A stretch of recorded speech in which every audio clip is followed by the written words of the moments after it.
Welcome to this explainer. For decades, we've been fed this idea that raw intellect is the golden ticket to achievement. But what if we've been measuring the wrong thing entirely? Today, we're jumping straight into why emotional intelligence, your EQ, might actually be the absolute most critical factor in determining your personal and professional success. Section 1. The limits of IQ, and why highly intelligent people sometimes fail to succeed. Get this. According to psychologist Daniel Goleman, a staggering 80% or more of your workplace success actually depends on your emotional quotient. That leaves traditional IQ sitting at just a 20% slice of the pie, at best. It's wild, right? It completely flips the script on what actually makes someone a stellar leader, a great team player, or just an effective professional in today's world.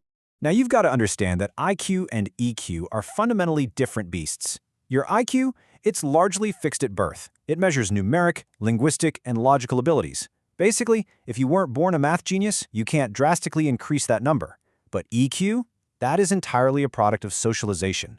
It measures your emotional potential. And the absolute best part is that because it's learned from your parents, teachers, and life experiences, you can actively develop it over time. You can really see this divide when you look at the dual nature of the brain. The EQ side is over there managing the messy stuff: motivation, self-awareness, empathy.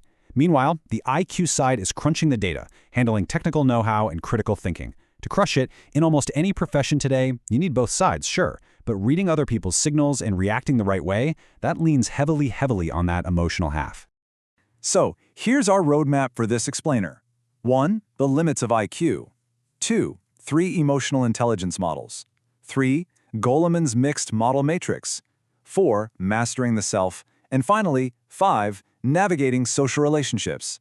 Let's get into it. Section 2. 3 emotional intelligence models. Okay, so the academic understanding is built primarily on 3 main frameworks. You've got the ability model from Mayer and Salovey, the mixed model popularized by Daniel Goleman, and the trait model from Petries and Furnham. Let's just do a quick breakdown of how they differ. First up, the ability model. This one was introduced as a direct challenge to the old-school idea that emotions just get in the way of logical thinking. Instead, it says, hey, emotions are actually incredibly useful tools. It breaks EQ down into 4 distinct abilities: perceiving emotions, understanding them for what they actually are, managing them, kind of like knowing when to hit the gas and when to hit the brakes, and finally, utilizing those emotions to hit a specific target. On the flip side, we have the trait model. This one looks at emotional intelligence not just as an ability, but as a core part of your actual personality. It maps specific behavioral traits straight to the actions of high scorers. For example, if you naturally score high in the adaptability trait, you're probably someone who is super flexible when things change. High in assertiveness, you're likely very frank and have no problem standing up for your rights. It's a really cool way to see how our baseline personalities drive our emotional success. Section 3. Goleman's mixed model matrix. Now this is where it gets really practical. Daniel Goleman takes emotional intelligence and cleanly slices it into 4 distinct quadrants across 2 main axes. Across the top, we're looking at focus. Is it about the self or is it social? And then down the side, we look at the action. Are we just in recognition mode or are we in regulation mode? This simple matrix is basically your ultimate roadmap for personal growth. Which brings us to Section 4, Mastering the Self. Let's zoom in on that top left quadrant, self-awareness. This is the bedrock of the whole thing. It's your ability to really grasp the variety and the intensity of your own emotions.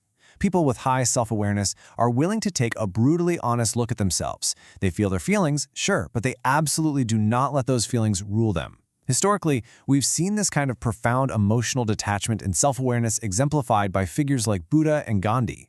And remember the best part? EQ is a learned skill. You can actively build this awareness through deliberate steps. You can practice introspection by consciously examining your thoughts.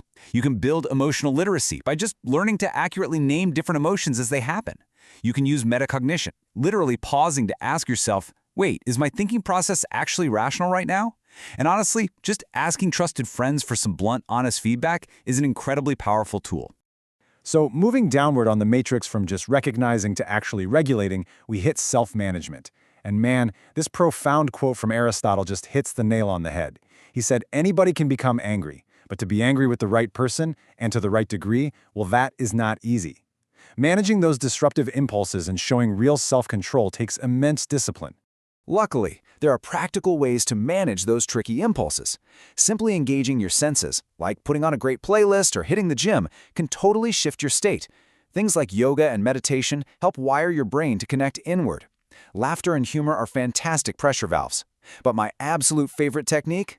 Don't just get angry, get energized. Use what others call anger as fuel to take productive action. And lastly, just try to avoid people who constantly invalidate you. Don't give them that kind of psychological power over you. The final piece of mastering your internal world is internal motivation. We're talking about your drive to improve, your resilience, and your ability to delay gratification. You keep this engine running by defining exceptionally clear goals, making sure you deeply understand the ideas you're chasing, ruthlessly cutting out distractions, and constantly striving to see the possibilities in a situation rather than just staring at the roadblocks. And that completely bridges the self half of our matrix.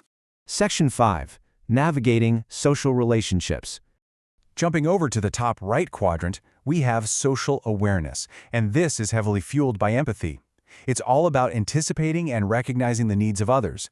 It involves figuring out what people need to progress, actively cultivating their abilities, and spotting the amazing, unique opportunities that pop up when you surround yourself with diverse groups of people.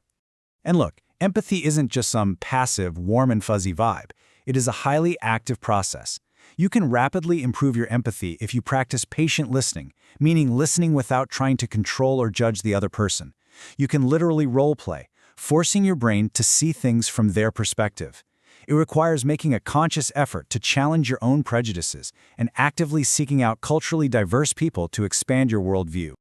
All of that social awareness pours directly downward into our final quadrant, relationship management. This right here is where the absolute magic happens in teams and organizations. It's the engine behind critical skills like crystal clear communication, knowing how to validate someone's feelings after they fail, collaborative teamwork, effective leadership, and of course, the tricky art of conflict management. When we look back at history, we see these exact relationship management skills in action. It's the exact kind of brilliant emotional persuasion Abdul Kalam used to successfully convince the government to fund crucial space missions. It's the sophisticated, awe-inspiring conflict management Gandhi used to navigate between fiercely opposing political factions. They didn't just rely on cold logic, they used profound emotional intelligence to move people on a massive scale. You can start elevating your own relationship management today, right now. First, make a habit of consistently bringing emotional considerations into your decision-making process. Don't just look at the hard data, look at the human impact. It requires showing genuine, unwavering respect for the people around you and demonstrating real concern for their well-being. So knowing that your logical, numerical IQ is only going to take you so far, and knowing that a staggering 80% of your success in life actually relies on your emotional quotient, we're going to leave you with this one question to chew on. What step will you take today to train your emotional intelligence? Thanks for joining us on this explainer, and we'll catch you next time as we keep breaking down the big ideas that shape our world.